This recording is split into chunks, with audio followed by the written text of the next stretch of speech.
Habíamos empezado a ver el segundo paso de interpretación bíblica, que es justamente la parte de la interpretación. Después de la observación seguía la parte de la interpretación. El jueves pasado vimos reglas generales de interpretación. ¿Se acuerdan alguna de lo que vimos el jueves pasado? Del contexto, algo del contexto, literalmente.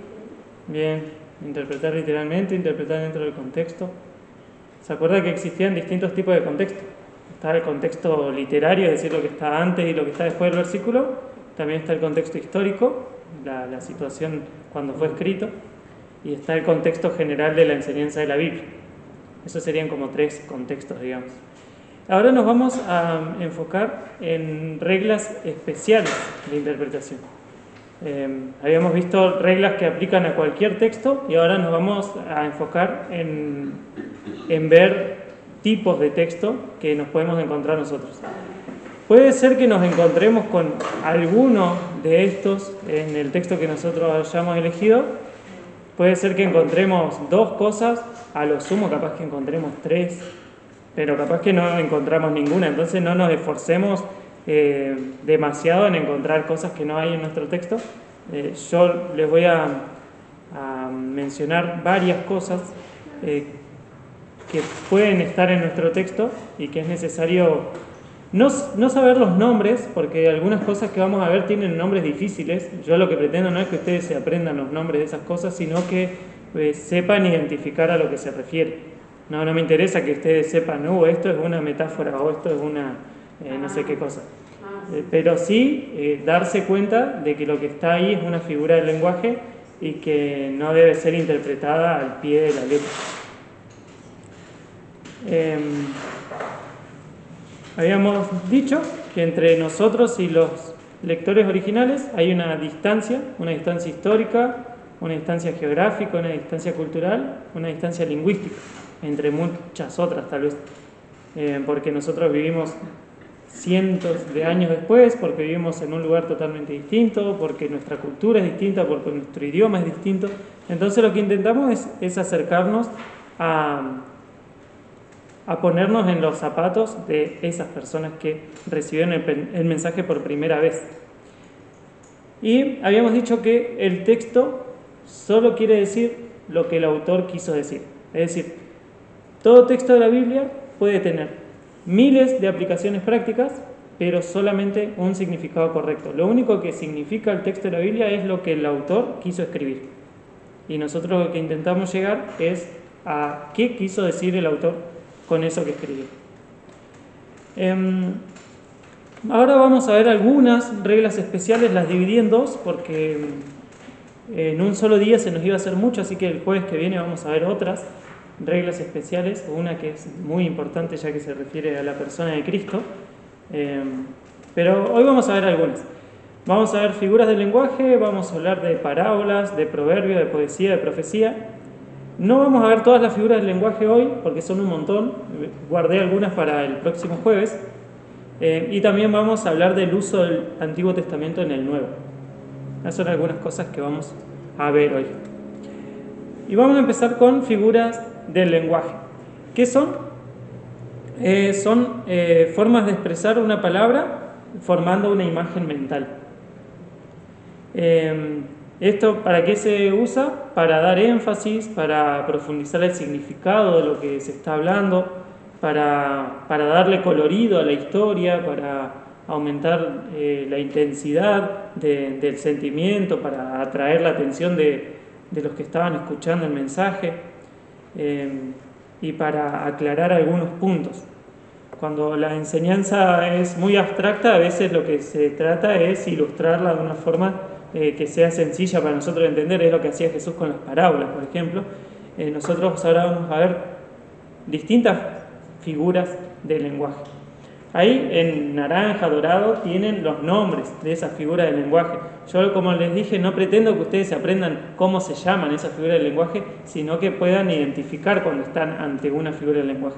Y ustedes decir, mirá, esto no es literalmente así, estricto al pie de la letra, sino que estoy ante una figura del lenguaje. Estoy ante el lenguaje figurado. Algunas de estas figuras de lenguaje que aparecen en la Biblia las vemos acá. El símil, por ejemplo. Nos dice 1 de Pedro 1:24, el texto que está ahí, dice: toda carne es como hierba, y toda la gloria del hombre como flor de la hierba. La hierba se seca y la flor se cae, mas la palabra del Señor permanece para siempre. El símil, entonces, es una comparación. ¿A qué tenemos que prestar atención para reconocer un símil? A la palabra como. Se nos dice: toda carne es como hierba, y toda la gloria del hombre como flor de la hierba. Después nos aclara el punto, dice que la hierba se seca, la flor se cae, la palabra del Señor permanece para siempre. Es decir, las personas son pasajeras. Nuestra vida es pasajera, nuestra vida se va, se esfuma, pero la gloria del Señor permanece para siempre. Entonces, para reconocer un símil, nos fijamos en esa palabra, es una comparación. Esta cosa es como aquella. Toda carne, ahí incluso fíjense que pueden haber figuras de lenguaje combinadas, porque acá carne se refiere a toda persona, a todo ser humano. Es decir, todo ser humano es como la hierba porque su vida desaparece rápidamente. Su vida es corta, digamos, es efímero. Ese es un símil. ¿Se entiende? Bien. Una metáfora es muy parecido, pero sin la comparación, sin la palabra como. Por ejemplo, en este pasaje muy conocido de Mateo 5, el Sermón del Monte, Jesús dice: vosotros sois la sal de la tierra, pero si la sal se desvaneciere, ¿con qué será salada? No sirve más para nada, sino para ser echada fuera y hollada por los hombres. Eso es una metáfora. Jesús le está diciendo: ustedes son la sal de la tierra. Está usando la sal como metáfora. Está hablando de cierta propiedad de la sal que es asimilable a la función que ejerce la iglesia en la tierra. La sal se usaba, si vamos al contexto, para conservar los alimentos, entonces también para sazonar, obviamente, pero podemos ver ciertas propiedades de la sal que son aplicables a la iglesia. En las metáforas no tenemos que buscar todas las similitudes que tiene la sal con nosotros, sino centrarnos en el punto que quiere Jesús enseñar en ese pasaje, o que el texto nos está queriendo decir y que es obvio a la lectura. Entonces la metáfora es una representación. Acá Jesús representa a la iglesia como sal. El símil, en cambio, es una comparación. Son bastante parecidos, pero son dos cosas distintas. También nos podemos encontrar con símbolos. Los símbolos son cosas que representan otras. Un símbolo es, supongamos, un objeto que representa a otra cosa, que puede ser una persona o un lugar. Y vemos muchos símbolos en la profecía. Si nosotros tomamos un pasaje profético, es probable que nos encontremos con símbolos. El Apocalipsis, por ejemplo, está lleno de símbolos. Y acá yo les anoté uno, porque hay que tener cuidado con los símbolos. Tenemos que tomar el símbolo también en su contexto y no darle significados que puedan ser equivocados. Lo que busca el símbolo es ilustrar o hacer más claro eso que representa. Por ejemplo, a Jesús se lo representa en la Biblia como el cordero, también como el león, como la roca, como la raíz, como la piedra de tropiezo. Al Espíritu Santo se lo representa con agua, con aceite, con viento, con paloma. Vieron que los ateos a veces se burlan y dicen que María quedó embarazada de una paloma. Bueno, eso porque no saben nada, porque no saben interpretar un símbolo. La paloma es un símbolo del Espíritu Santo, no es que el Espíritu Santo tiene forma de paloma ni que el Espíritu Santo es una paloma. La paloma representa al Espíritu Santo. La presencia de Dios en el Antiguo Testamento, en el Éxodo, se nos representa con la imagen de una nube o una columna de fuego. Nos dice el texto, no que Dios tenía forma de columna de nube, sino que nos dice que el pueblo era guiado por esa columna, de nube de día, de fuego de noche. Y lo que representa es la presencia del Señor. Es decir, se nos nombra una cosa, pero lo que representa es otra. Ahora vamos a ver algún ejemplo. En el libro de Apocalipsis, voy a buscar mi Biblia.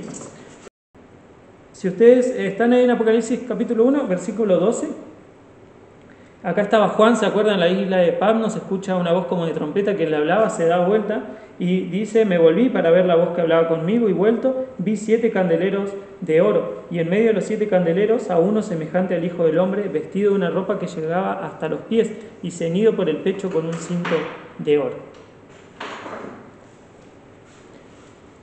Ahí vemos que hay símbolos, hay candeleros, también vemos que hay estrellas más adelante.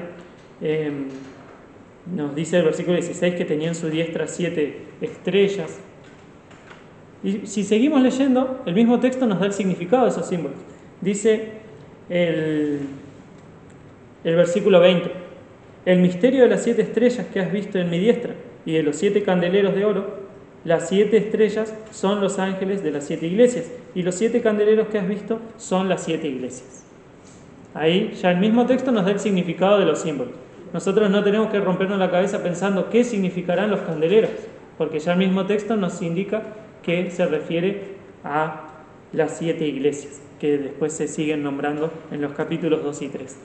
Pero hay que tener cuidado con los símbolos, analizarlos dentro de su contexto, porque a veces un mismo símbolo puede representar 2 cosas distintas. Por ejemplo, Apocalipsis capítulo 5, versículo 5, dice, y uno de los ancianos me dijo, no llores. ¿Se acuerdan que Juan ve un rollo que nadie podía abrir, ni siquiera mirar, y lloraba porque no había nadie en el cielo ni en la tierra que pudiera abrir esos sellos? Entonces él aparece un anciano y le dice, no llores. He aquí que el león de la tribu de Judá, la raíz de David, ha vencido para abrir el libro y desatar sus 7 sellos. Es el león de la tribu de Judá. Ese es un símbolo. Nos dice el león de la tribu de Judá, pero eso es un símbolo que representa otra cosa, que representa a Jesús. Jesús es el león de la tribu de Judá, la raíz de David. Ahí se usan 2 símbolos para hablar de la misma persona. Acá el león se utiliza en un sentido positivo, digamos, se utiliza como símbolo de fuerza, de majestad, de realeza, de autoridad, de fuerza. Pero si vamos a 1 Pedro 5:8, se vuelve a usar este símbolo para representar otra cosa. Dice, sed sobrios y velad, porque vuestro adversario el diablo, como león rugiente, anda alrededor buscando a quien devorar. Acá vemos que la palabra león, en el caso de Jesús, se usa como símbolo de realeza, de fuerza, de majestad, y acá Pedro lo usa como para representar un sentido negativo, que es la depredación o el peligro. Es decir, en la misma palabra se usa para representarnos a Cristo y en otro texto se usa como un símil, que acá Pedro lo usa como un símil, ¿viste? Que dice, nuestro adversario el diablo, como león rugiente, anda alrededor buscando a quien devorar. Entonces, solo se lo asimila al diablo en cuanto a león, en ese sentido, en que anda rugiente buscando a quien devorar, no en todo lo demás que se le adjudica a Cristo. Entonces, los símbolos solamente hay que tener en cuenta eso, el aspecto que quiere representar el texto. Tenemos esta palabra difícil que se llama sinécdoque, que significa. Yo, no, como les dije, no pretendo que se aprendan estas palabras porque ni yo me las sé. Solo que tenemos que saber que muchas veces la Biblia se refiere a una parte de algo como si fuera todo y otras veces se refiere a todo como si fuese solamente una parte. Nosotros mismos solemos hacer estas cosas. Nos dice, por ejemplo, Todo el mundo unicornio. sí, eso. Todos los hombres son iguales. Claro. Capaz que hay 3 personas que se ponen en contra de Marita. ¿Y ella qué va a decir? Todo el mundo está en mi contra. Sí. ¿Qué quiere decir? Que esas 3 personas están en su contra. Nombrar todo. Claro. Usa el todo como para hablar solamente de un grupo.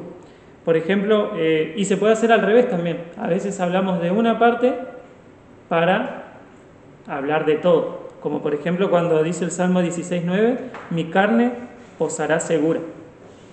Está hablando de todo su ser, no solamente de su cuerpo físico. Cuando habla de mi carne posará segura, se refiere a todo mi ser estará seguro. Entonces, con una parte de todo su ser, que es su carne, representa el todo. Pero también, como habíamos dicho, se puede hacer al revés, como por ejemplo en Lucas 2:1, dice que salió edicto de Augusto César que toda la tierra fuese empadronada. No se estaba refiriendo a todo el mundo, sino a la parte de la tierra donde gobernaba Augusto César, ¿no? Eso, creo que entendemos bastante bien lo que es sinécdoque, aunque no nos salga muy bien la palabra ni la vayamos a recordar. Pero sí tenemos que tener en cuenta esto, que cuando dice que Augusto César dijo que toda la tierra fuese empadronada, no se refería exactamente a todo el mundo, sino a la parte que él estaba gobernando. No hace falta tampoco que nosotros seamos muy eruditos para darnos cuenta de esto, solamente lo menciono. Hay algo que también, palabra difícil, prosopopeya o personificación, que es justamente cuando se le da a un objeto características humanas. Como por ejemplo acá, cuando nos dice el Salmo 19, los cielos cuentan la gloria de Dios, el firmamento anuncia las obras de sus manos. No quiere decir que el cielo puede hacer estas cosas, pero sino que nos muestra que es la creación la que revela que Dios existe. Por ejemplo, en Isaías 55:12 dice, porque con alegría saldréis y con paz seréis vueltos. Los montes y los collados levantarán canción delante de vosotros, y todos los árboles del campo darán palmadas de aplauso. Ahí no se refiere a que los árboles puedan aplaudir, obviamente, sino que es una personificación. Se le da características humanas a objetos, a ideas o animales. Lo mismo pasa cuando se le da características humanas a Dios, y a eso llamamos antropomorfismo. En Esdras 8:31 dice, partimos del río Ahabá el 12 del mes primero para ir a Jerusalén, y la mano de nuestro Dios estaba sobre nosotros, y nos libró de mano del enemigo y del acechador en el camino. Acá la mano de nuestro Dios, que estaba sobre nosotros, ¿a qué se refiere? A que nos libró del enemigo. Entonces la mano de Dios ahí significa el cuidado del Señor sobre su pueblo. Es un antropomorfismo, no quiere decir que Dios tenga manos. Cuando nos dice que el Señor inclina su oído para escuchar nuestra oración, no quiere decir que el Señor tenga oídos, sino que Él está atento a nuestras necesidades. Otras cosas, otra figura del lenguaje. Eufemismo. ¿Qué es un eufemismo? Es algo que se dice para, digamos, como para suavizar. Es sustituir una palabra o una expresión que puede resultar como ofensiva, puede resultar vulgar, por otra. Nosotros también solemos usar estas expresiones, no las mismas, pero sí otras en nuestro lenguaje. Cuando nosotros queremos decir algo por ahí vulgar, lo sustituimos con otra cosa. En la Biblia encontramos, por ejemplo, si han leído en el plan de lectura, hubo un ejemplo hace poquito, no me acuerdo muy bien la cita, pero dice que, bueno, pasa con Saúl también cuando entra a una cueva, todavía no llegamos a esa parte, cuando entra a una cueva y dice que fue a cubrir sus pies, la Reina Valera. ¿Qué significa cubrir sus pies? Significa que entró a defecar. Por eso en NBI puede decir que entró a hacer sus necesidades, por ejemplo. Hacer, ¿cómo? Cubrir sus pies. Cubrir sus pies. No, mirá, no sabía. Entonces nosotros nos encontramos y decimos, nos encontramos en el libro de Jueces, ¿se acuerdan que estaba ese... Cubrir los pies. ¿Se acuerdan que estaba ese rey que dice que era muy gordo, que lo mató con la espada que le metió y no podía salir? Sí. Dice que entró y le dice, tengo un secreto que contarte, le clavó la espada y cerró la puerta. Y los que estaban, los guardias afuera, dice, debe estar cubriendo sus pies. ¿A qué se refieren? Debe estar en el baño, quisieron decir. ¿Y el otro conocer era lo de las relaciones? Claro, conocer es relaciones sexuales. Por eso cuando dice que Caín conoció a su mujer, no quiere decir que la vio por primera vez, No quiere decir que no conozcas a nadie cuando sino que la... Te estoy conociendo.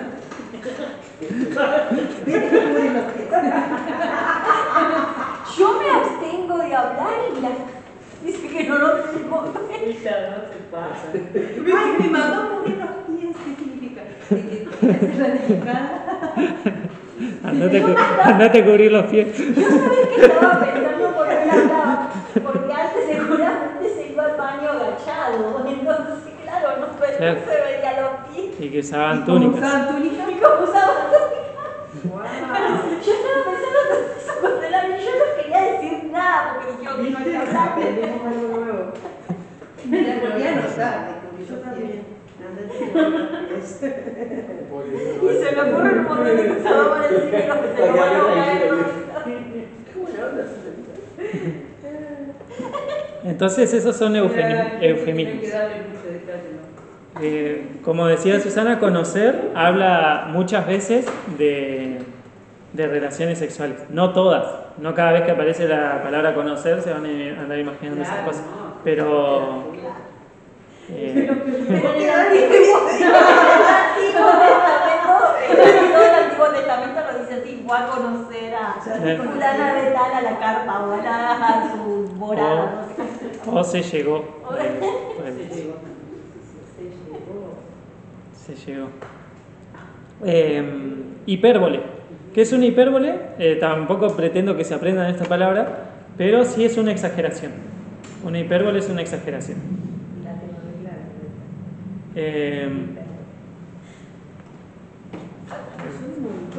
¿Qué tener reclara las exageraciones? Sí. ¿La usás seguido? Sí, y buena ironía.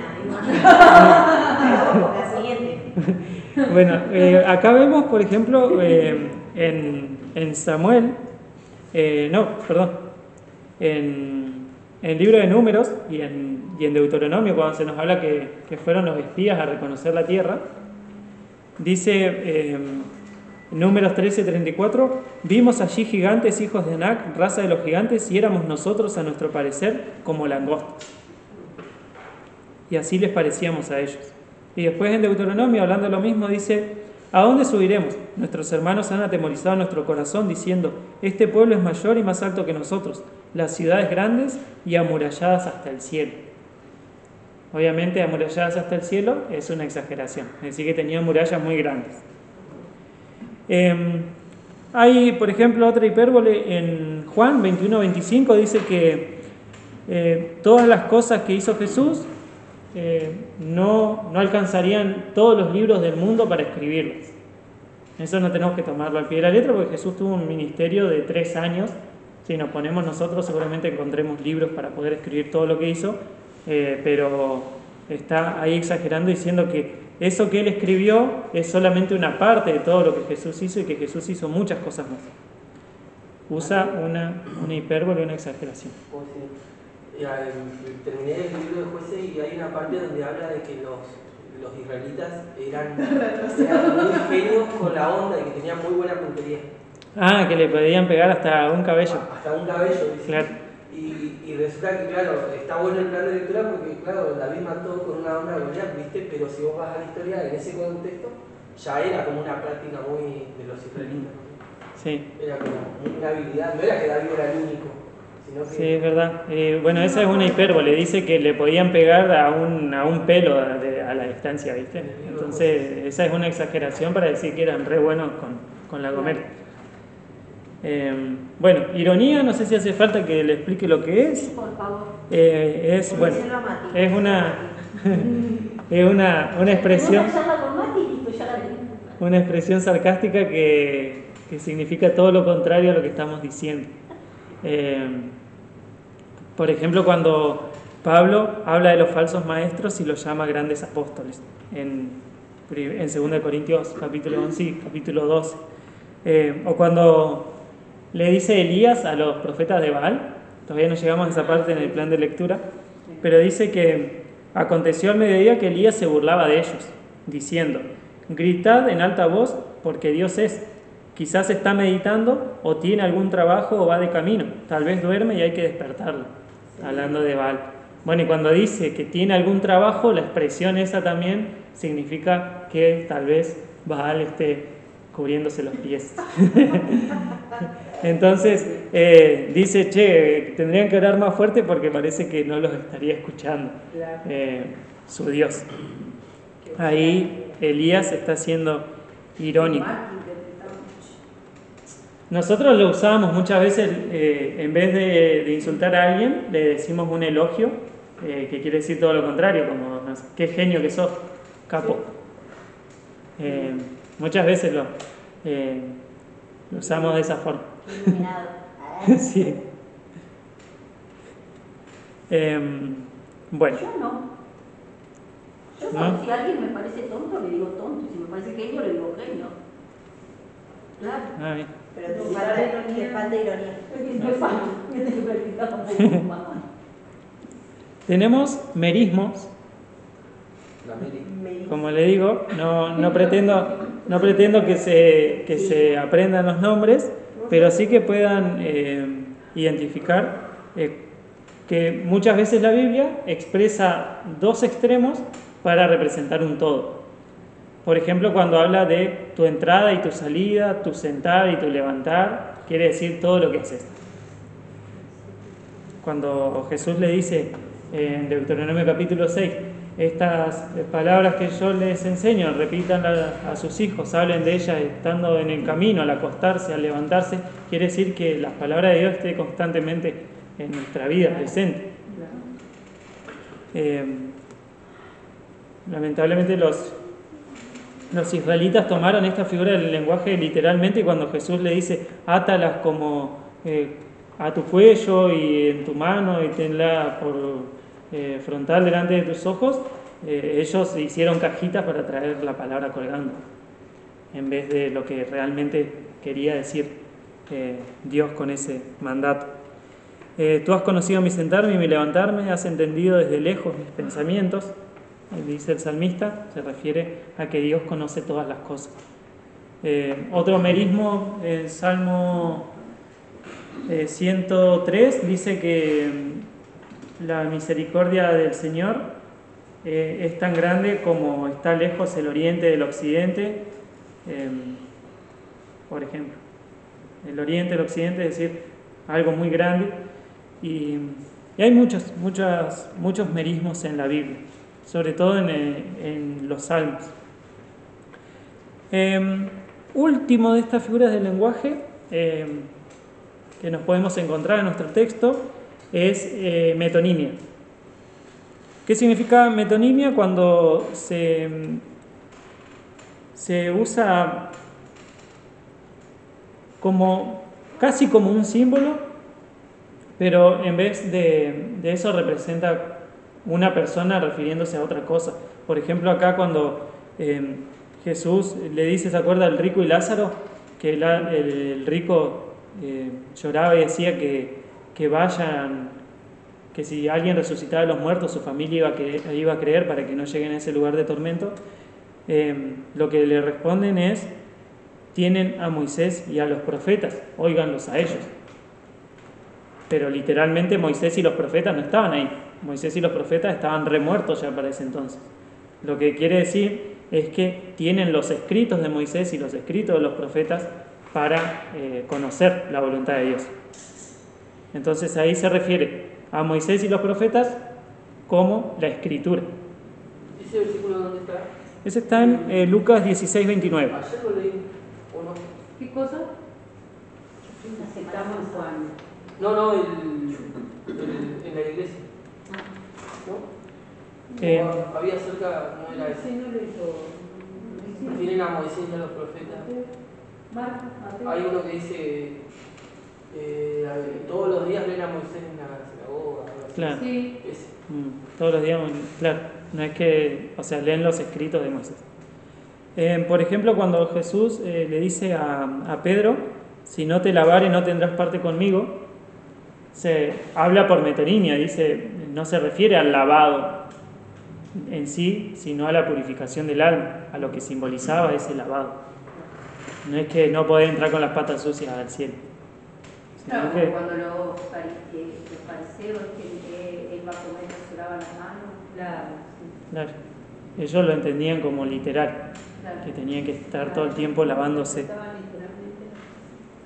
Cuando nos dice en 1 Juan 1:7 que la sangre de Jesucristo su Hijo nos limpia de todo pecado, no se refiere literalmente al fluido que salió de las heridas de la sangre de Cristo, se refiere al sacrificio expiatorio de Cristo en la cruz por nuestros pecados. Eso es lo que la sangre de Cristo significa. Cuando hablamos de la sangre de Cristo nos referimos al sacrificio de Cristo en la cruz en nuestro lugar. Nosotros tomamos la sangre de Cristo también como amuleto y medio, no nos persignamos, pero sí decimos antes de cruzar la calle, me cubro con la sangre de Cristo. La sangre de Cristo cubre nuestros pecados. Una cosa que vi yo miraría a los dos lados antes de cruzar la calle en vez de decir me cubro con la sangre de Cristo. El tema de los nombres, por ejemplo, que Jebús era Jerusalén. Sí, también se usa.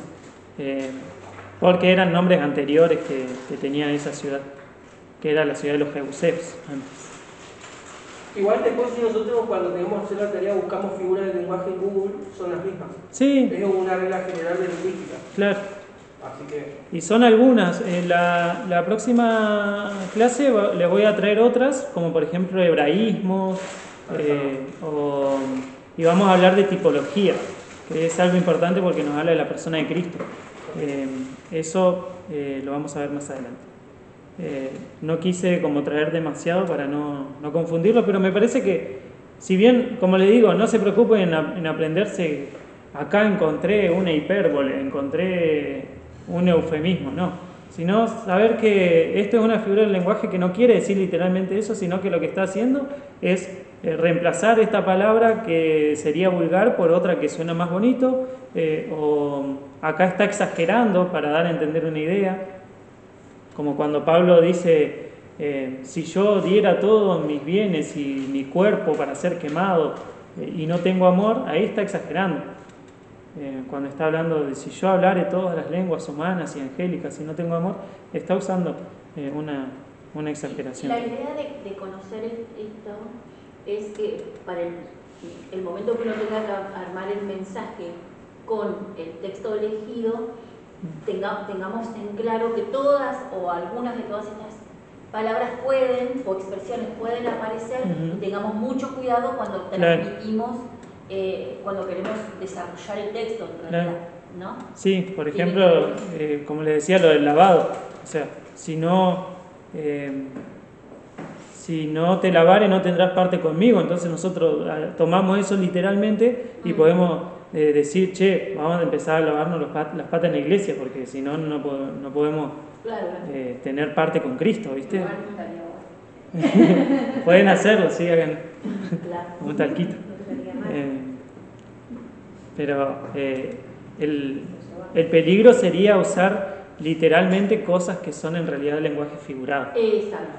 O por ejemplo, cuando los discípulos le dicen a Jesús, Señor, acá tenemos 12 pagas. Sí. Tiene que ver con este típico, digamos, literalismo, no sé cómo. Sí, o cuando les habla del pan, ¿viste? Debe ser porque no compramos nada de comer. Claro. Todo el tiempo pensando en eso. Ahora hablemos un poco de parábolas.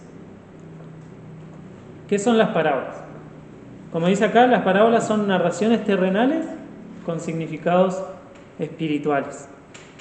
Una parábola es una historia, una narración que se usa para ilustrar una verdad o para explicarla.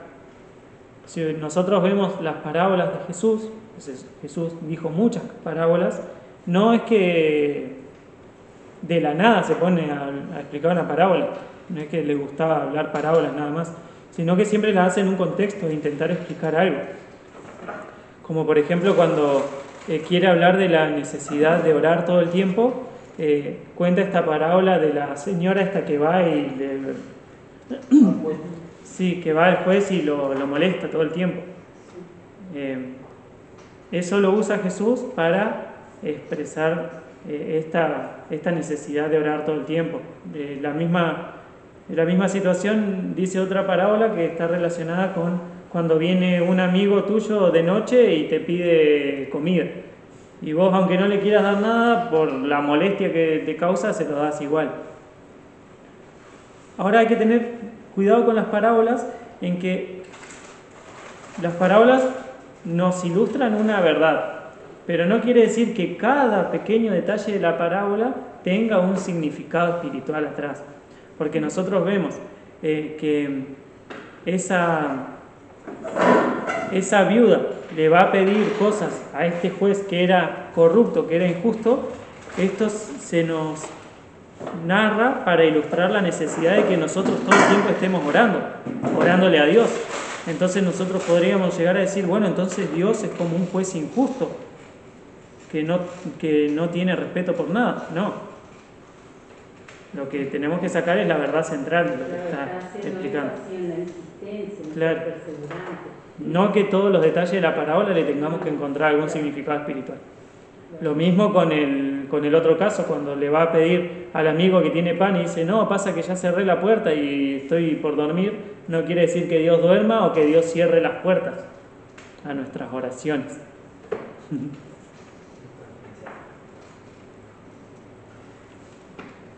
Eso en cuanto a parábolas. Puede ser que alguno de ustedes haya elegido alguna parábola o que el contexto del texto que haya elegido esté atravesado por alguna parábola o que venga una parábola antes o después. Debemos fijarnos eso porque capaz que la parábola nos explica el punto que nosotros estamos viendo. Las parábolas serían como símiles, pero más largas. ¿Se acuerdan que el símil es toda carne es como hierba, ese como? Entonces Jesús generalmente dice, el reino de los cielos es como tal cosa. Esto ya lo hice. Sí. ¿Cómo es una preposición? También está ahí en Google, si buscan preposiciones aparece. Claro. Carlos hizo trampa o Buscar con inteligencia artificial a todo. No, porque ahora te cobran. Vemos proverbios y después paramos un poquito a tomar unos mates y a compartir lo que hicieron. me toca acá. Los proverbios. ¿Qué son los proverbios? Habíamos dicho, los proverbios son dichos que enseñan principios generales de sabiduría. Por lo general son sentencias cortitas, son como para ser memorizados, son como refranes, digamos. Al que madruga Dios lo ayuda, ¿no? Ese es un proverbio nuestro. Y así tenemos muchos dichos, nosotros muchos proverbios, proverbios nuestros. Sí, que son sabiduría humana, y son eso, son principios generales de sabiduría. No quiere decir que vos, si te levantás temprano, no te pueda pisar un auto. Pero al que madruga Dios lo ayuda, habla del esfuerzo y del trabajo y que el trabajo da su fruto. Eso como dicho popular. Pero en la Biblia también tenemos de eso. Tenemos dichos que enseñan principios generales de sabiduría. No son promesas, habíamos dicho. Los proverbios no son promesas. No es que si yo sigo el proverbio nunca me va a pasar nada malo, porque suelen ser también exagerados. Nos muestran como dos opuestos entre lo que hace el sabio y lo que hace el necio. Entonces, ¿vamos a vivir como sabios o vamos a vivir como necios? No quiere decir que no nos vayan a pasar cosas malas, sino que nos muestran cómo nos debemos conducir diariamente. Los proverbios tienen también esta cosa de observación, interpretación y aplicación. En los proverbios encontramos por lo general que nos habla de conocimiento. El conocimiento es contenido. El conocimiento nosotros lo podemos adquirir leyendo. Eso es observación. Pero también habla los proverbios de entendimiento. El entendimiento es comprensión. Y eso lo podemos asimilar a la interpretación. Nosotros acá estamos comprendiendo lo que quiere decir el texto. Eso es entendimiento. Y después está la parte de la aplicación, que es la sabiduría. La sabiduría no es obtener conocimiento, ni siquiera es entender ese conocimiento, sino que es aplicarlo. Por eso los proverbios nos guían muchas veces a la acción, nos dicen qué cosas hacer para vivir sabiamente. Sabiduría no es saber muchas cosas, sino es aplicar las cosas en el momento apropiado. Es la habilidad para aplicar ese conocimiento y esa comprensión a la vida diaria. Entonces, en el caso de las parábolas, tenemos que determinar cuál es la verdad central que enseña la parábola, sin irnos demasiado por los detalles. Y en el caso de los proverbios, es determinar lo que enseña sobre cómo vivir sabiamente. Vamos a parar un cachitito y después seguimos con poesía y profecía. Hablamos de figura del lenguaje, parábolas, proverbios. Ahora vamos a hablar un poco de poesía. Esto es importante, ustedes se habrán dado cuenta si leyeron Salmos, que en la poesía hebrea no hay rima de palabras, sino de ideas. Lo que se rima no son palabras, sino que se riman ideas, digamos, de esa forma. Y hay algo interesante con la poesía hebrea, que es el uso de la segunda línea. La segunda línea siempre aclara algo de la primera. Ustedes ven los versículos por lo general están divididos en dos líneas o en dos oraciones que se aclaran unas a otras de distintas formas. Por ejemplo, y poesía no solamente tenemos en Salmos, también tenemos en Proverbios, tenemos en Cantares, tenemos también en Eclesiastés un poco, en Job, y en otras partes de la Escritura también tenemos poesía hebrea. Decía que la segunda línea siempre dice algo acerca de la primera línea. Siempre o la mayoría de las veces. La mayoría de las veces la segunda línea nos dice algo acerca de la primera. A veces repite la misma verdad. Dice, Proverbios 9:9, da al sabio y será más sabio, enseña al justo y aumentará su saber. Es exactamente lo mismo, la primera línea que la segunda. Da al sabio y será más sabio, es lo mismo que enseña al justo y aumentará su saber. Lo que hace la segunda línea es repetir lo que dice la primera, es como enfatizar. Eso puede suceder. También lo que puede hacer es explicar un poco la primera. Nos dice, no tengas envidia de los hombres malos, ni desees estar con ellos. Proverbios 24:1. Y el versículo 2 dice, porque su corazón piensa en robar e iniquidad hablan sus labios. Ahí la segunda línea explica la primera, nos da este por qué. No tengas envidia de los hombres malos, ni desees estar con ellos, porque su corazón piensa en robar e iniquidad hablan sus labios. También lo que puede hacer la segunda línea es mencionar causa y efecto, digamos. Las dos líneas, una la causa y la otra el efecto. Proverbios 16:3 dice, prenderán al impío sus propias iniquidades y retenido será con las cuerdas de su pecado. Nos da la consecuencia de lo que decía la primera línea. Y lo otro que puede hacer, en Proverbios 9:8, por ejemplo, no reprendas al escarnecedor para que no te aborrezca, corrige al sabio y te amará. Ahí nos muestra un contraste, una comparación. Esos proverbios por lo general se conocen como proverbios antitéticos. Nos muestra cómo actúa el sabio y después cómo actúa el necio. Entonces se hace un contraste. El sabio hace esto, el necio hace aquello. No reprendas al escarnecedor para que no te aborrezca, corrige al sabio y te amará. Esto nos habla de paralelismo en el lenguaje hebreo y nos ayuda a entender, porque a veces nosotros nos encontramos con un versículo y buscamos el significado del versículo 1 y después buscamos el significado del versículo 2 y capaz que intentamos encontrar una cosa totalmente distinta y lo único que hace es repetir la idea.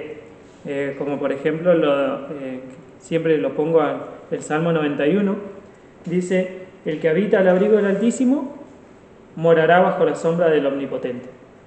¿Cuál es la diferencia entre habitar al abrigo del Altísimo y morar bajo la sombra del Omnipotente? Ninguna, es lo mismo. Lo que está haciendo es enfatizar la idea. Que eso es un hebraísmo bastante común. Ya la próxima clase vamos a hablar de algunos hebraísmos más, pero el hebreo, como siempre les digo, cuando quiere enfatizar una idea, la repite.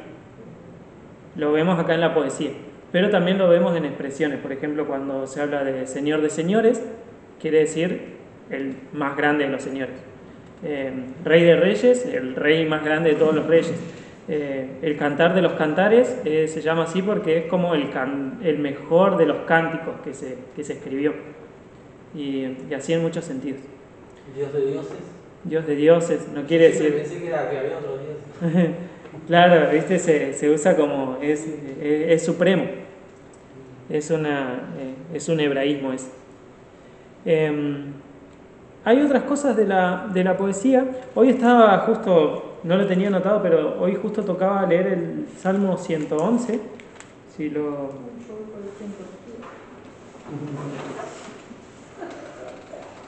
111, pero acá no lo tiene. ¿Alguien tiene NBI? Pero bueno, busquemos el 119. Busquemos el 119 que... Son 80 páginas. Sí, lo van a encontrar seguro. Afortunado. Péguenle una ojeada al 119 así muy por encima y díganme si ven algo extraño en ese salmo. Claro. Además de eso, venía acá conmigo. Alef, Des, Gimel, se queda Alef, Dal, Bau, Sal. Bien. Eso, Sí. esas palabras que son Esas palabras, vieron que dice Aleph, Bet, Gimel, que van, seguro que lo habrás visto en algunos salmos, que van como unas anotaciones y unas palabritas. Esas son las letras del alfabeto hebreo. Lo dijiste. En Yo algunos. te lo pregunté, ¿te acordás? Puede ser. Bien. Te respondí bien. ¿Son como los alfabetos? Son las letras del alfabeto hebreo. La primera letra del alfabeto hebreo es Aleph y la última es Tab o Tau. De hecho, en el hebreo, cuando dice en Génesis capítulo 1, Bereshit bara Elohim, Aleph Tab, dice Elohim es Dios, y dice Elohim Aleph Tab. Está la letra Aleph y la letra Tab, que son la primera y la última, que vendría a ser como en el caso del Nuevo Testamento, el alfa y el omega, Claro. que quiere como significar el todo. Y acá en este salmo, ¿119? sí, en este y en muchos otros, nos encontramos con esas cosas. Son como acrósticos. ¿Qué quiere decir? Que cada línea de esas, el versículo 1, por ejemplo, esa como estrofita, empieza con la letra Aleph en el hebreo. Nosotros en español no lo vemos, pero sería como si el primer párrafo empezara con la A, el segundo con la B, el tercero con la C, el cuarto con la D. Nosotros no lo alcanzamos a ver acá porque tenemos un alfabeto distinto, pero en el original hebreo empieza cada una de esas líneas con esa letra del alfabeto. El Salmo 119 está dividido entonces en 22 estrofas. Cada estrofa empieza con una de esas letras. Hay algunos que son líneas. Cada línea es una... ¿Qué es lo que pasa en el 111? Le iba a mostrar eso porque cada una de esas líneas es una letra del alfabeto hebreo. Ahí vamos haciendo. Pero en la Reina Valera no está anotado, sí lo vi en la NBI que traía las anotaciones. El alfabeto hebreo tiene 22 consonantes, no tiene vocales, así que por eso les digo que son 22 estrofas. Eso para que lo sepan, que es como dato curioso que puede pasar. Hay que entonces recorrerlo, ¿no? Sí. Eso como dato curioso, de cosas que nos podemos encontrar en la poesía, cuando no entiendan esas palabritas. Hay otras palabras también que se usan en los salmos, como por ejemplo, hay una palabra que significa pausa, que está en muchos salmos. Ay, ahora justo se me fue. Selah. Esa palabra se la pueden encontrar al costadito. Por ejemplo, en el Salmo 23 dice: haga memoria de todas tus ofrendas y acepte tu holocausto. Al costadito dice Selah.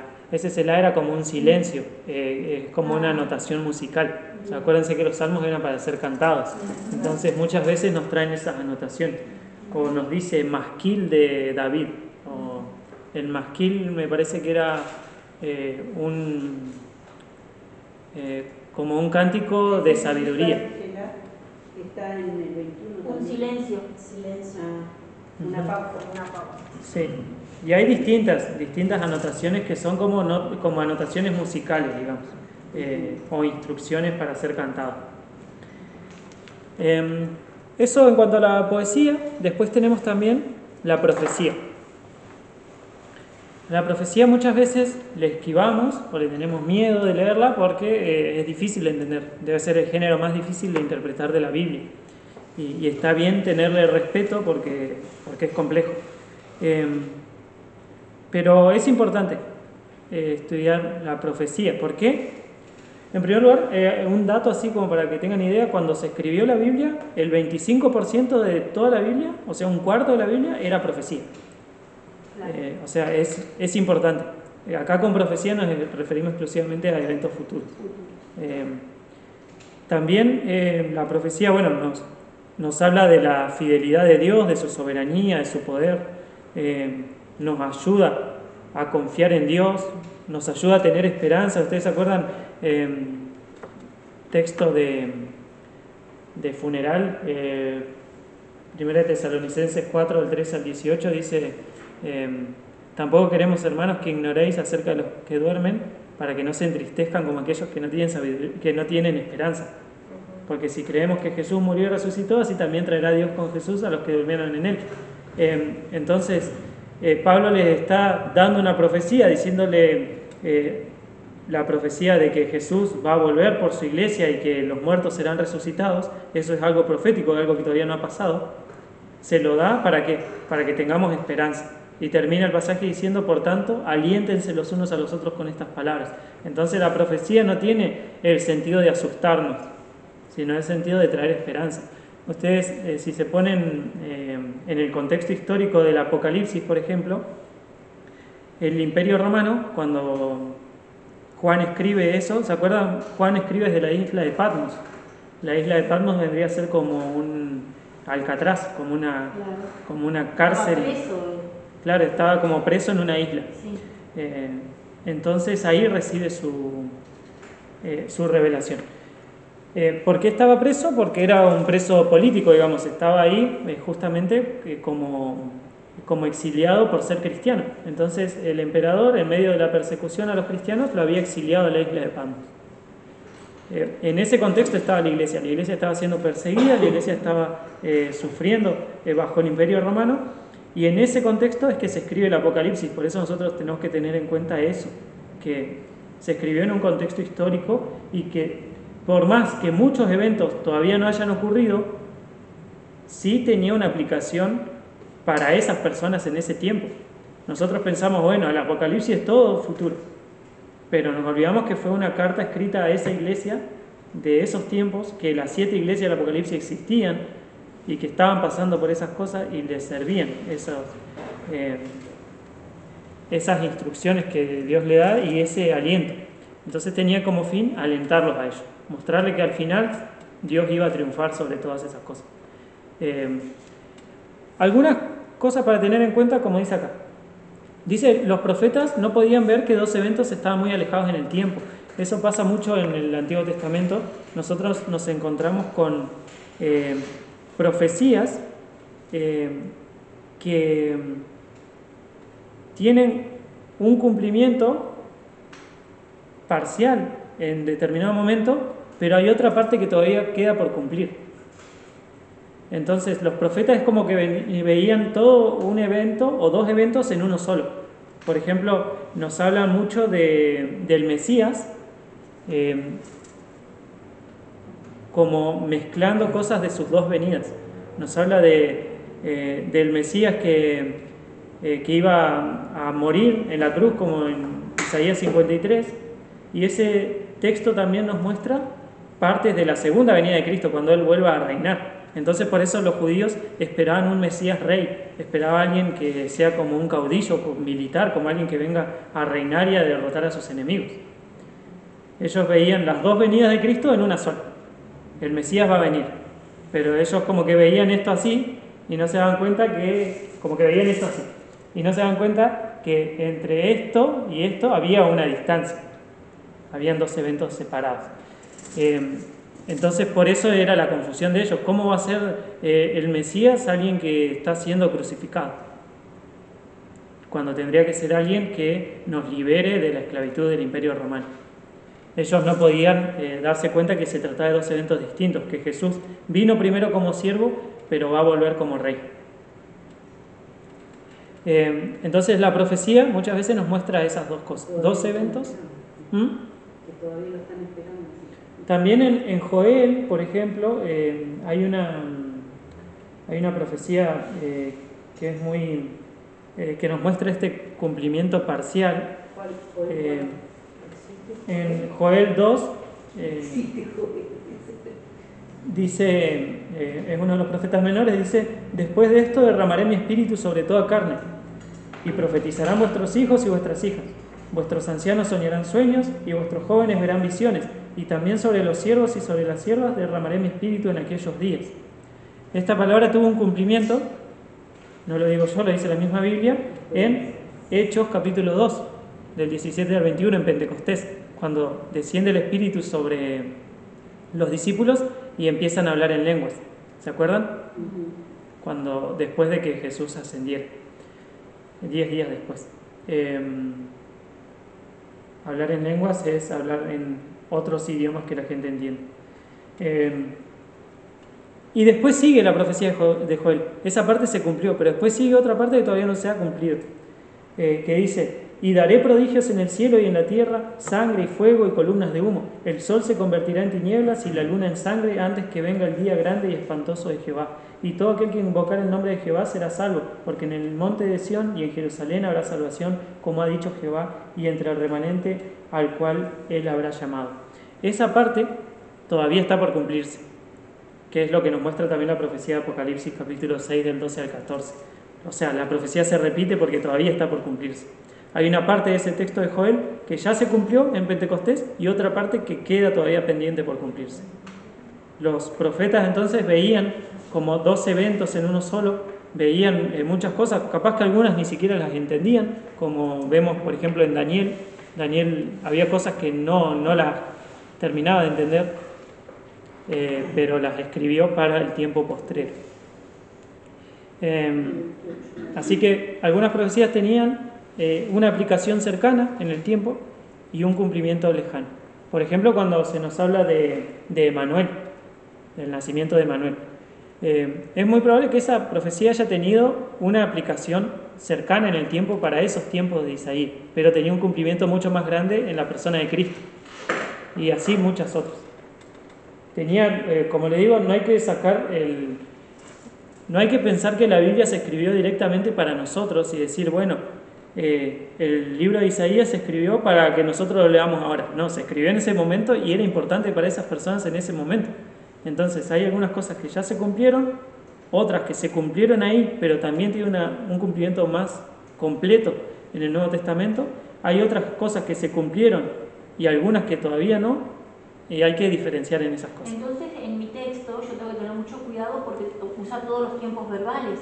Entonces es muy probable que esté hablando de cosas que ya pasaron, o tal vez no. Tengo que prestar atención en eso, en mi texto. Sí, de hecho, si vamos a Lucas A mí capítulo... lo que más me sorprendió es que usa todos los tiempos verbales. Sí. Y demasiado verbo. Entonces, eso me... Por mirá, y ahora- ejemplo, busquen Isaías 61, ese como ténganlo ahí a mano, y busquemos también Lucas capítulo 4. Dice, el Espíritu de Jehová, el Señor, está sobre mí, porque me ungió Jehová, me ha enviado a predicar buenas nuevas a los abatidos, a vendar a los quebrantados de corazón, a publicar libertad a los cautivos y a los presos, apertura de la cárcel, a proclamar el año de la buena voluntad de Jehová y el día de venganza del Dios nuestro, a consolar a todos los enlutados, a ordenar que a los afligidos de Sión se les dé gloria en lugar de ceniza, óleo de gozo en lugar de luto, etc. Ahora vamos a Lucas capítulo 4, versículo 17 y 18 dice que, ¿se acuerdan? Jesús está en la sinagoga y se le da el rollo del profeta Isaías y justamente abre el libro en esta parte y dice: el Espíritu del Señor está sobre mí, por cuanto me ha ungido para dar buenas nuevas a los pobres, me ha enviado a sanar a los quebrantados de corazón, a pregonar libertad a los cautivos y vista a los ciegos, a poner en libertad a los oprimidos, a predicar el año agradable del Señor. Y enrollando el libro, lo dio al ministro y se sentó. No sé si notan algo que Jesús no lee. Lucas, ¿cuánto? Capítulo 4, Bueno, 4, 18 Que no lee de Isaías. ¿Cómo no lee? Claro, sí. Como que Jesús se detiene en una parte. Se detiene cuando dice a proclamar el año de la buena voluntad de Jehová, el año agradable del Señor. Y en Isaías 61, versículo 2, continúa ese versículo y dice: para proclamar. a proclamar el año de la buena voluntad de Jehová y el día de venganza del Dios nuestro. Ajá. Eso no lo lee Jesús. No. Jesús solo en esa primera venida vino a anunciar el año agradable del Señor. Vino a hacer todo lo otro, a vendar a los quebrantados de corazón, a anunciar libertad a los cautivos. Pero el día de la venganza del Señor, ese es su segunda venida. Ajá. Wow. Entonces, ven, los profetas anuncian la venida del Mesías como si fuera una sola. No se dan cuenta de este doble cumplimiento que tenía, o este cumplimiento parcial en dos eventos distintos. Eso como... Igual nunca me interesó mucho lo de la profecía, me costó. Y la profecía pasa que muchas veces es manipulada. Pero ¿cómo que no? Yo tampoco se me está haciendo una fe. ¿Cómo sabes cuándo es lo que pasó o lo que va a pasar? Bueno, eso nos lleva... Bueno, vos vemos cuando vos leíste lo de Joel. Sí, Viste que mucha gente dice, se fijan mucho en estos tiempos de eso, derramaré, y después de esto derramaré mi espíritu sobre toda carne, profetizarán, ellos creen, que es ahora. que ¿Qué? a ellos les va a pasar eso. Claro, pero en realidad eso ya pasó, en Hechos capítulo 2. Ujú. Entonces ese es el problema cuando nosotros descontextualizamos una profecía y eso nos lleva al punto, como decía Marita, ¿cómo nos damos cuenta? El primer ejemplo, Mati, era Joel comparado con Joel comparado con Hechos capítulo 2. Joel, ¿cuánto? Joel 2, 28. 2 del 28 al 32 Al 32. y Después, fíjate Hechos 2, Hechos. Bien, como para yo leerlo sí, tranquila. del Hechos 17 al 21. 2, del 17 al 21. Esa es la parte que se cumplió. Ajá. Y la parte que aún queda por cumplir está en Apocalipsis 6, del 12 al 14. 16, 12 al 14. Sí, Eso está por cumplirse. sí. Es como para yo poder verlo y leerlo y tenerlo bien por cumplir. Está por cumplirse porque se vuelve a repetir la misma profecía en Apocalipsis. Ajá, bien. Si ustedes se Qué dan lindo, cuenta, ¿no? Qué lindo. como decíamos en Pentecostés, los discípulos cuando empiezan a hablar en lenguas, se acuerdan que muchos piensan que estaban borrachos. Entonces Pedro dice, no están borrachos, sino que esto es lo dicho por el profeta Joel. En los postreros días, dice Dios, derramaré de mi espíritu sobre toda carne y ta. O sea, ahí se está cumpliendo esa parte de la profecía de Joel.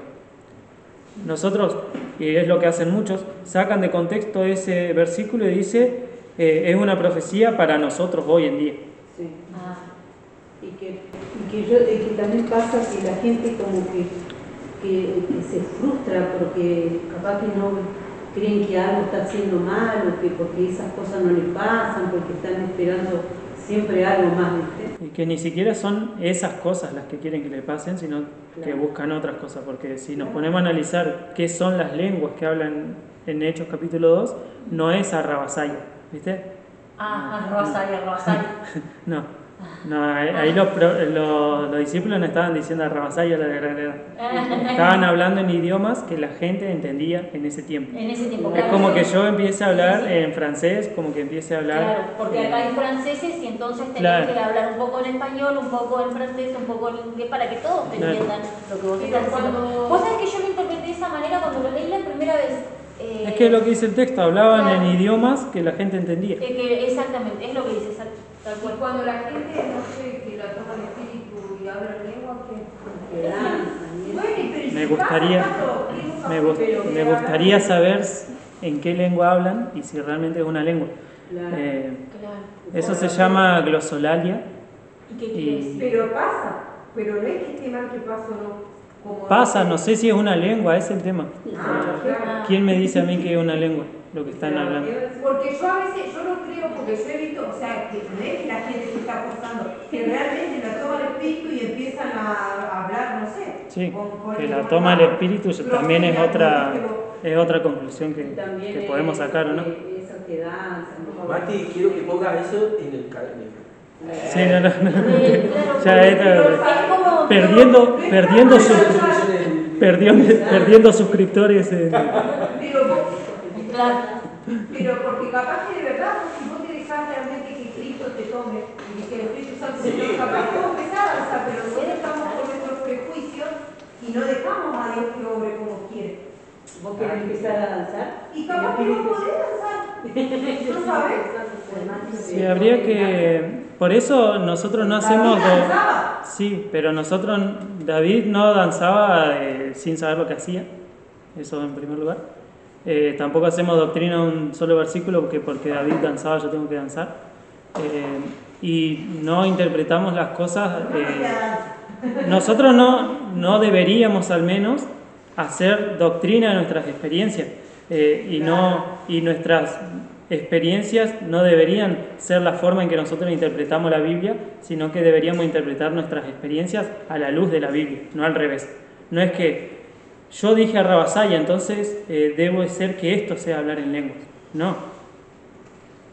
La Biblia me dice lo que es hablar en lengua, que me dice que los discípulos fueron tomados por el Espíritu Santo y empezaron a hablar en idiomas que la gente hablaba. Claro. Era O eso. sea, por ejemplo, que yo mañana Bíblicamente empiece a es eso. hablar, estoy en un lugar y empiezo a hablar francés. Yo no sé hablar francés. Eso sería hablar en lengua. ¿Sería? Y sería mucho más útil que decir Arrabasaya, porque eso no sirve para nada. Ahora yo también, teniendo en cuenta que el Espíritu da dones a la iglesia para su edificación, la pregunta sería, ¿de qué me sirve a mí hablar en lenguas en un lugar donde todos hablamos español? Claro, no edifica. ¿Cuál sería el sentido? Pero viste que yo he observado en las personas que lo hacen o se tienen el dono, que es algo que no es que lo están practicando, sino como que sale, ¿entendés? Como cuando la gente se cae. Yo dudaría. Pero realmente, Perdón, pero No sí, dudaría. vos sabés que a mí me pasa lo mismo, Pablo. Yo dudaría. Por eso. Yo digo, soy demasiado... Pero es esa cuestión, analizamos la Biblia, la interpretamos a la luz de lo que vimos o lo que vimos lo estudiamos a la luz de la Biblia. Esa sería, ¿cuál es la norma máxima de fe? ¿La experiencia o la Biblia? No, por eso yo digo bíblicamente, ¿qué dice al respecto de esto? Siempre pienso esto. Porque es como que siento Hechos que capítulo debo 2. leer. Por eso yo digo, no me hagan caso a mí, lean Hechos capítulo 2. Claro, lean exactamente. Eh, Sí. Que me lo han dicho más de una vez o porque- lee tal y ahí Claro, sacar porque tu- es eso. Claro. Pasa que nosotros tenemos como muy cultural que eso sea hablar en lenguas. O que sea, no sé, lenguas angélicas. Porque Pablo dice, si yo hablare todas las lenguas humanas y angélicas, ¿está Pablo diciendo que existen las lenguas angélicas o está haciendo una Si yo hipérbole? hablara, ¿qué dice si yo hablara? Claro, está usando una hipérbole, está exagerando. Está diciendo, si yo hablare todas las lenguas humanas e incluso angélicas, no está diciendo existen las lenguas angélicas. Claro. De hecho, todos los registros de la Biblia donde hay ángeles hablando, hablan en idioma humano. Sí. Nunca se comunican en un lenguaje especial. Tal cual. Sí. Así que, por eso, Bien. analicémoslo a la luz de la Biblia. Sí, está bien porque No. digamos, como que me centra en... Ahora, volviendo a lo de la profecía, ¿cómo saber qué cosas se cumplieron y cuáles no? Este punto, el Antiguo Testamento y el Nuevo Testamento. El Antiguo Testamento y el Nuevo son parte de la misma revelación de Dios. La revelación de Dios es progresiva, es decir, va en aumento desde el Antiguo Testamento hasta el Nuevo, y es una unidad. No hay contradicción en la Biblia. Me acordaba de una profecía que lo leí no hace mucho, que dice cuando Jesús dice lo del uno para entrar, ¿te acordás de esa parte? Es como para que se cumpliese la profecía que dice Isaías. Sí. Algo así. Bueno, yo lo leí muy así, pero no sé qué significa. La entrada triunfal. Bueno, Mateo escribe todo el tiempo así, porque Mateo estaba dirigido a los judíos y su intención era demostrarle que Jesús era el Mesías que los judíos estaban esperando. Entonces todo el tiempo dice, esto sucedió para que se cumpliese lo dicho por el profeta. Entonces decimos, bueno, esa profecía ya está cumplida en la persona de Cristo. Nosotros no tenemos que esperar que venga otro siervo sufriente de Isaías 53 a morir, porque eso ya se cumplió en la persona de Cristo. Pero lo del caballo blanco y todo eso. Y viene él. Eso, no, pero eso es futuro porque está en Apocalipsis. Por eso hay que ver. Eso va a pasar. Claro, esa es una profecía futura. ¿Y cómo sabes si va a ser literal? Yo perdón, pero tengo que preguntar. Porque es que me quedo con todo. No, porque sabes que me acuerdo que cuando yo era chica, yo le prediqué a los papás de una amiga, ¿viste? Que ahora se congregan. Pero yo en ese tiempo les hablaba todo Apocalipsis y ahora me doy cuenta de que yo en realidad no sé nada y en ese tiempo no sé qué carajo les explicaría yo era adolescente, porque ahora me doy cuenta que yo no sé si sabía interpretar bien, viste que por misericordia de Dios uno hace cosas. Bueno, Apocalipsis tiene mucho simbolismo, ¿viste? Es muy simbólico, no es que literalmente deberíamos entender que Jesús va a venir en un caballo blanco, pero sí que va a venir. Pero sí que va a venir, y va a venir triunfante, que es lo que quiere significar esa imagen. O sea, nosotros nos dice, vienen y nos muestran una imagen como vencedor. Nosotros tenemos que leer el texto y cuál es la imagen que nos intenta transmitir. De hecho, Jesús viniendo lo vencedor. predicó el pastor Pedro la última vez que vino, un poco eso, ¿no? Sí, no me recuerdo. Sí, vendrá pronto. Predicó sobre Apocalipsis 12, creo. ¿Viste cuando dice que termine los 1000 años, Satanás quedará libre de su prisión en el abismo? Sí. Irá a engañar a las naciones. ¿Eso ya pasó o va a pasar? Bueno, ese debe ser el capítulo más difícil de interpretar de la Biblia, porque hay por lo menos 2 o 3 interpretaciones distintas sobre qué es el milenio, sobre si son literalmente 1000 años o si es un periodo de tiempo indefinido, si empezó con la época de la Iglesia. Hay algunos que creen que estamos en el milenio, otros que creen que el milenio no existe y otros que creen que el milenio es un periodo de 1000 años literales en el futuro. Son distintas escuelas de pensamiento, que es mucho más fácil enseñar una escuela de pensamiento de escatología del Apocalipsis de los últimos tiempos que estudiarlo desde el mismo texto, porque ese pasaje tiene cosas a favor de las posturas, pero también tiene cosas en contra. Entonces es re difícil interpretar ese, y hay cosas que bueno, no las vamos a poder dilucidar del todo. Eso es cierto también. Tenemos que tener esa humildad de saber que hay cosas que... Sí, no vamos a entender todo. Mati, vos hace un ratito dijiste de Antiguo Testamento y Nuevo Testamento. Hubo un periodo de 400 años que no se escribió entre el Antiguo y el Nuevo, ¿no es cierto? Sí. Es así, Alex. Sí, ese lo conocemos como periodo intertestamentario, justamente entre los dos testamentos. Es como ahora, estaría pasando ahora. Se terminó de escribir eso y ya nunca más se escribió nada. Claro. Nadie está escribiendo en este momento. No. no hay revelación. Y en ese tiempo hubo como un silencio profético, digamos. Y ahora también. Y ahora también, porque Claro. estamos esperando que se cumpla. Si Ajá. ustedes se fijan, el Pero Antiguo entonces Testamento... no es posible de que Dios te revele algo nuevo. Ahí va justo. Ya está todo escrito, No, ¿Qué porque más ya, quiere? claro, es Si soñás nomás, porque los sueños... Esta es la revelación la normativa que tenemos en la Biblia. pero nadie está escribiendo ahora, no No, pasa nada. En este no. momento hay silencio. No es más, dice Pablo en Gálatas 1.8, si viene un ángel del cielo y les anuncia otra cosa, no le crean. Ah, bien. Por eso, Entonces, cuando escuché a uno que dice mucho la palabra revelación, que se revele, es como que guarda. Claro. Sí. Vos sabés que yo quería llegar justo a esto, porque lo había escuchado mucho, el silencio de los 400 años, y ahora también hay silencio. Sí. Nada, no pasa nada ahora. Andar Nosotros- a la iglesia, Carlito. Pasa que confundimos muchas veces la palabra revelación con iluminación. Lo que hace el Espíritu Santo ahora es iluminarnos para que nosotros entendamos la Biblia. Lo que ya está Claro. escrito. Porque ya está revelado. Claro. Claro. La revelación ya la tenemos. La revelación está completa. Lo que hace el Espíritu Santo que tenemos nosotros es ayudarnos a interpretar. Claro. Eso es iluminación. Nos ilumina el entendimiento para que... Mati, ¿y eso puede ser que haya pasado en los 400 años de silencio entre el antiguo y el nuevo? ¿Esto que Que- vos estás diciendo? Que Dios sí estaba iluminando el entendimiento de las Ajá. personas para entenderlo, sí. Ajá. De hecho, Bien. si ustedes se dan cuenta, estos 3 magos de los que hablamos en la primera clase, ellos se dan cuenta de que el Mesías había nacido. Ujú. Entonces como que tenían conocimiento de las profecías. El rey de Israel ha nacido, entonces lo fueron a buscar. Ellos como que estaban atentos a lo que ya estaba revelado. El Espíritu le dio entendimiento para discernir la palabra y saber que el Mesías había nacido.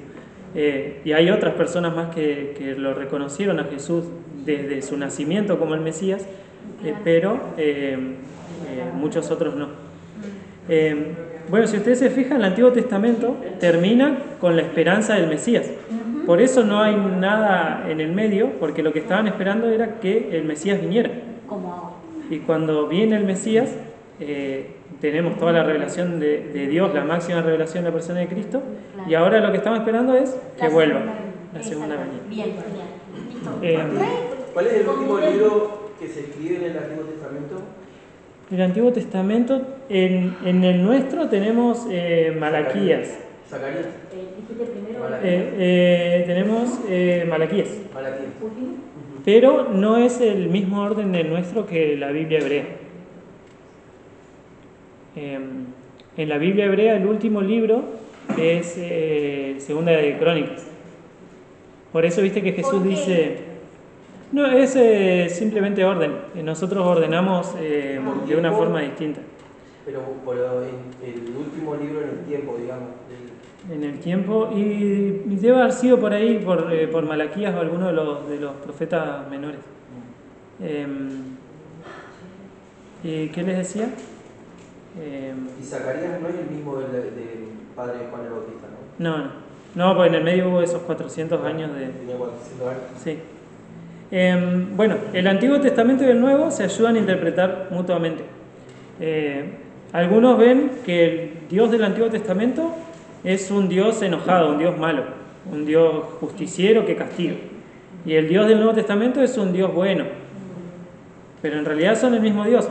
El mismo Dios de amor del Nuevo Testamento lo vemos en el Antiguo Testamento. Es el mismo Dios de amor. Y el mismo Dios santo y justo del Antiguo Testamento lo vemos en el Nuevo. Dios sigue siendo santo y justo hoy en día, tanto como lo fue en el Antiguo Testamento. Bueno, ese pensamiento de ver dos dioses distintos en el Antiguo y el Nuevo Testamento llevó a muchas herejías en los primeros siglos, como Marción el hereje, justamente le decían, porque hizo esta distinción. Como no podía entender que ese Dios de gracia del Nuevo Testamento sea el mismo que el Antiguo, porque no podía ver el panorama general de la Biblia. En realidad es imposible para nosotros entender el Nuevo Testamento sin el Antiguo. O sea, el Antiguo es el que nos revela a nosotros la necesidad que tenía el hombre de que Dios envíe a su Hijo para morir por nosotros. Nos muestra toda la inutilidad del sistema sacrificial para limpiar nuestros pecados. Entonces, nosotros no podemos entender totalmente el Nuevo Testamento si no entendemos, al menos generalmente, el Antiguo. Y el propósito de la ley, que era guiarnos a nosotros a Cristo. Pablo dice que la ley es como nuestro ayo, es como quien nos guía a Cristo. No es que por la ley nosotros alcancemos la salvación. Por la ley nosotros alcanzamos a Cristo, porque nos damos cuenta de que no podemos cumplirla, entonces lo único que nos queda es correr a los pies de Cristo, como la gente corría a abrazarse a los cuernos del altar cuando le iban a matar, así. Entonces el Antiguo y el Nuevo Testamento se ayudan a interpretar mutuamente. Nosotros vemos algo en el Antiguo Testamento, por ejemplo una profecía, deberíamos fijarnos si esa profecía ya está cumplida en el Nuevo Testamento. Para eso nos puede servir una concordancia, por ejemplo. O fijarnos si este hecho del Nuevo Testamento tiene algún antecedente en el Antiguo que nos ayude a entenderlo, como habíamos visto el otro día con respecto a ciertas leyes de Levítico, de Éxodo, que nos ayudan a entender mejor el texto. Entonces, el Antiguo y el Nuevo Testamento se interpretan mutuamente. Agustín de Hipona, yo siempre cito esta frase, decía que el Nuevo Testamento está latente en el Antiguo y el Antiguo Testamento está patente en el Nuevo. Es decir, el Nuevo Testamento estaba como escondido en el Antiguo Testamento y el Antiguo Testamento es como que se revela por completo en el Nuevo. Es como que se explica. Así que eso es todo por hoy. La corto acá porque tenemos muchas más cosas de estas para ver. En realidad tendríamos que pasar a la parte de la aplicación, pero la primera parte de la clase que viene la vamos a dedicar a ver otras cosas de reglas especiales, como por ejemplo Cristo, que es la clave de interpretación por excelencia, y vamos a ver de qué forma es eso. Me pareció un tema muy, muy importante como para hablarlo ahora a la pasada nomás, así que lo vamos a hablar el jueves que viene. Tarea para la semana que viene: identificar si ese texto que nosotros tenemos se trata de algún tipo especial de literatura. Ese texto que nosotros tenemos, ¿será alguna parábola? ¿Será un proverbio? ¿Será una profecía? ¿Una poesía? O sea, ¿qué tipo de texto es? Sí. Capaz que nuestro libro es género narrativo, pero justo lo que yo estoy leyendo es una parábola. O lo que estoy leyendo es una poesía, que puede pasar también. Eso como a grandes rasgos, y después identificar en ese texto figuras de lenguaje. Yo a este documento se lo voy a mandar y el jueves que viene vamos a ver otras figuras de lenguaje más. Además también figuras de lenguaje. ¿Qué sería Sí. eso? Figura de lenguaje, símil, metáfora, y metonimia, todas esas cosas que vimos de palabras difíciles. Sí. Vamos a ver también uso del Antiguo Testamento y el Nuevo. Elegimos un pasaje del Nuevo Testamento, nos fijamos si hay algo del Antiguo que nos ayude a entenderlo. ¿Qué seguimos con el mismo? Sí. Yo me he traído, pero la observación. Sí, seguimos todo lo que nosotros hagamos. Hice mi tarea, pero de la observación nomás. Bueno, ahora lo vemos.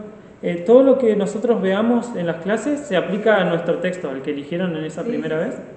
Todo lo aplicamos así. ¿Y qué dijiste que había que hacer?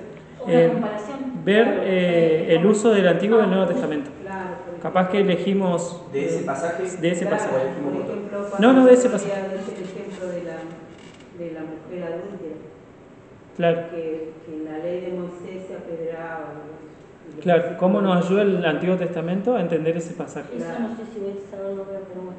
O en todo caso, si elegimos del Antiguo Testamento, ¿qué luz nos aporta el Nuevo Testamento? Acuérdense que la revelación es progresiva y que la revelación del Nuevo Testamento es mayor que el Antiguo, y nos ayuda a entenderlo mejor. Entonces capaz que haya algo del Nuevo que nos ayude a entender un Puede poco ese ser pasaje. que al estar trabajando con una Biblia de estudio me lleve a algún pasaje del Nuevo Testamento donde no está mal. Sí, concordancia. La idea es evitar comentarios por ahora. Comentarios, pero eso sí, Sí, esa concordancia, ayuda sí. la busco. Sí, Claro. sí, tenés concordancia. Sí, bien. Sí, no estoy comentando Eh, nada, pero... Otra cosa también, para que se nos haga más fácil el entendimiento del pasaje, es consultar distintas traducciones de ese texto. Consultar distintas versiones. Si tenemos Reina Valera y tenemos NBI, consultamos las dos y vemos, capaz que hay una palabra difícil en Reina Valera que en NBI sale de una forma más sencilla, o en NTV, Palabra de Dios para Todos, la que ustedes quieran.